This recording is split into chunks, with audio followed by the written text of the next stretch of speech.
تفضل.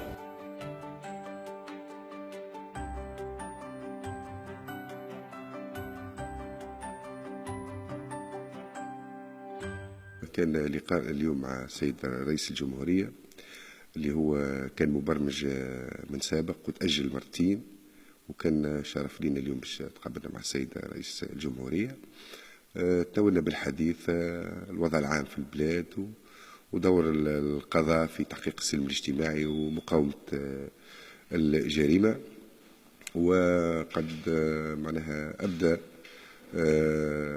حرص كبير على المحافظة على استقلال السلطة القضائية والقيام بدورها في إطار معناه مجهود متكامل للدولة، وبصفة السلطة القضائية عمود من أعمدة الدولة.